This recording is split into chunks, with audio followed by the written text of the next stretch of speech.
Stake has 8 active lawsuits across the U.S. for illegal gambling. Drake's named, Adin's named, George Nguyen's named, but somehow Akademiks, not even a mention. Today, we're unpacking a conspiracy theory too juicy to ignore. Why is DJ Akademiks the only one untouched in this lawsuit mess? And is he secretly snitching to save himself? If your name showed up in a federal lawsuit tied to fraud, would you speak up or hide and hope nobody notices? Comment talk or walk if you stay quiet, or cooperate if you'd flip to save yourself. Let's see who's loyal in the comments. This story is just unraveling, and what comes next will shock you.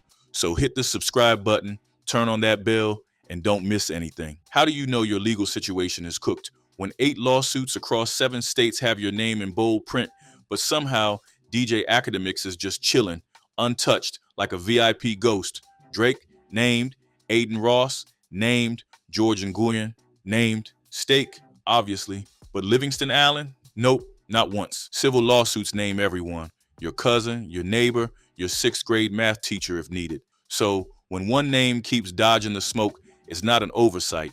It's an arrangement. Somebody's playing chess, and Akademiks ain't the king. He might be the rook or the rat. Now let's talk about the name that did make it in the paperwork. George Nguyen. The same George who allegedly runs Akademiks TV, that platform that just happens to carry DJ Akademiks' brand. So let me get this straight. The brand's involved, the employees involved, but the boss ain't. If this was corporate fraud, the CEO would be the first one in cuffs. But here, the face of the franchise is invisible. That ain't innocence, that's immunity. When you dodge the subpoena, but your team takes the fall, that smells like Fed protection or next level snitchery. Either way, someone's getting flipped like pancakes at a RICO brunch. Here's where the conspiracy starts cooking with grease. California filed their lawsuit against Stake in February 2025. Illinois followed in April. Alabama and Massachusetts, May. And guess who magically signs a new non-exclusive kick deal that same month? DJ Akademiks. Not before the lawsuits, not way after.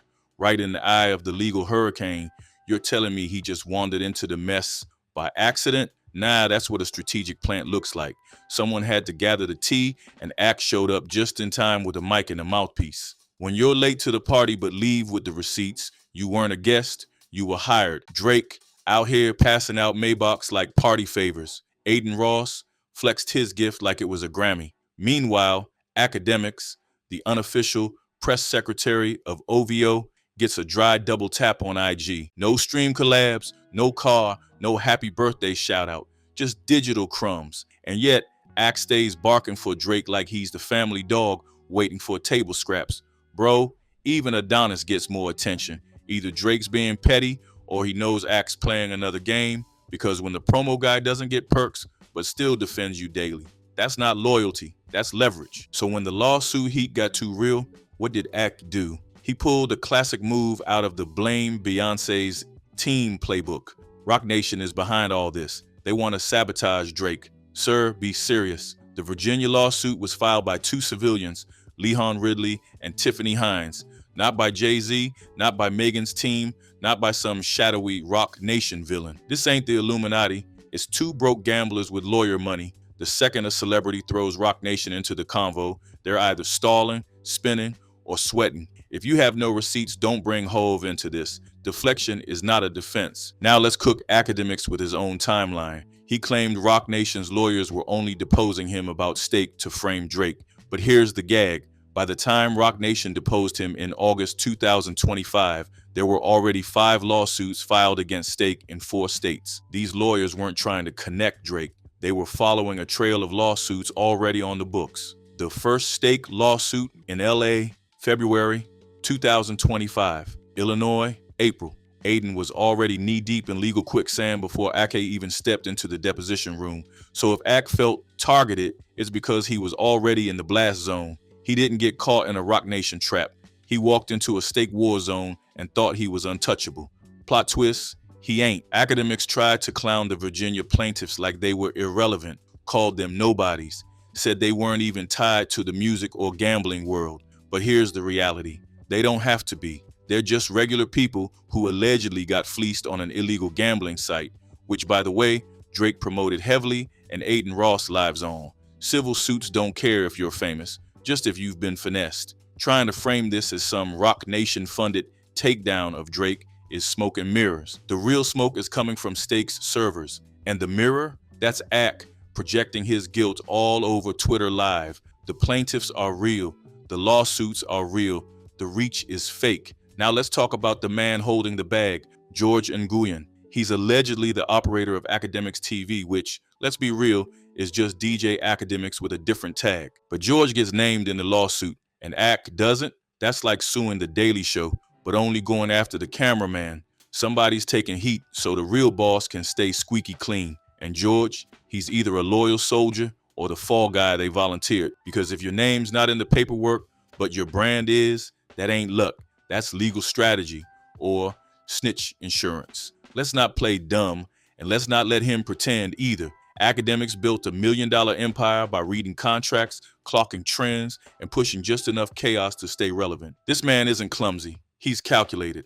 So when he casually walked into a Stake legal inferno in May 2025, after multiple states had already filed lawsuits, that wasn't bad timing. That was a timed entry. You don't stroll into a crime scene unless you've got immunity or a mission. Either he knew exactly what he was stepping into, or he knew someone would protect him if he slipped, because Ak don't move unless the risk is rigged. Do you think Akademiks is being protected, or just lucky? Comment protected if you think he's getting cover, or lucky if you think it's coincidence. Also, don't forget to like the video to keep this conversation flying in the algorithm.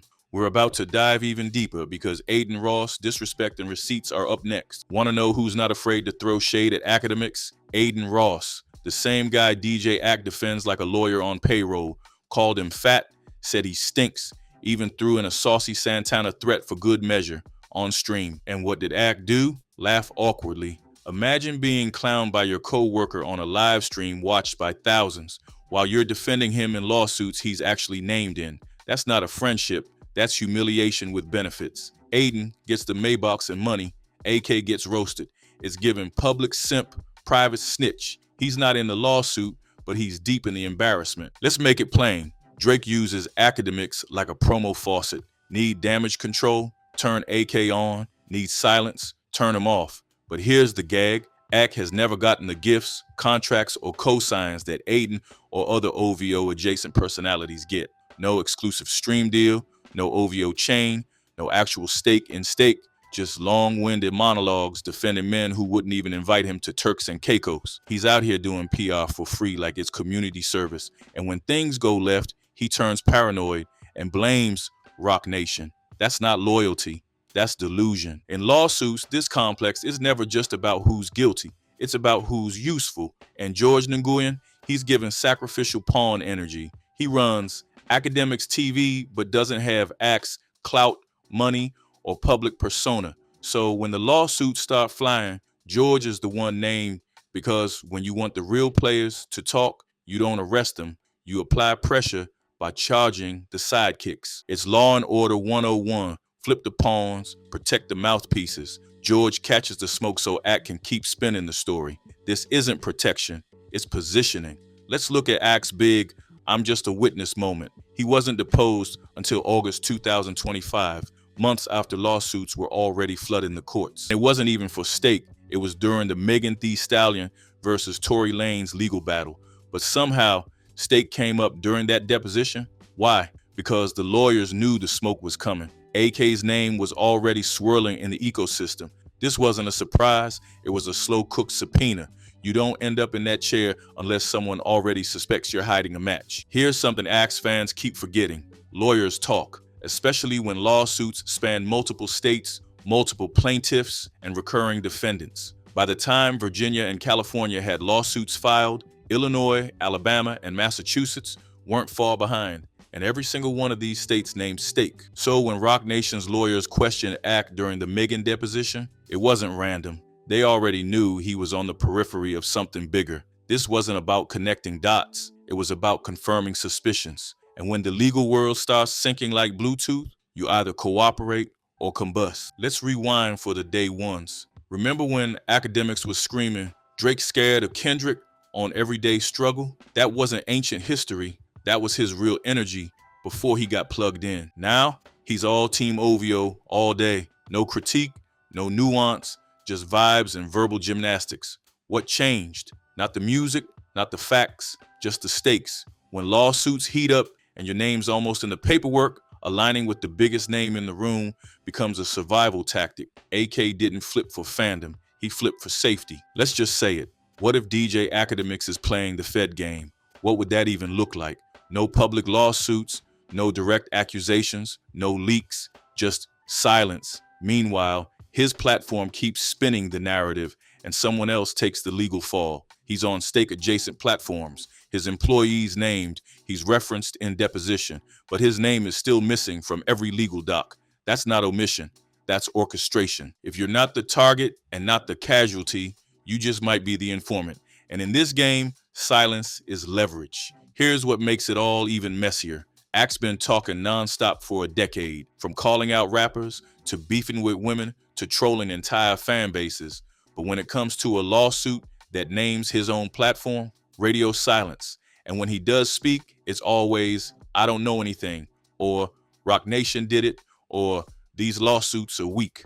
That ain't innocence, that's insulation. People who have nothing to hide don't act like they're under NDA with the FBI. His silence ain't peaceful, it's strategic.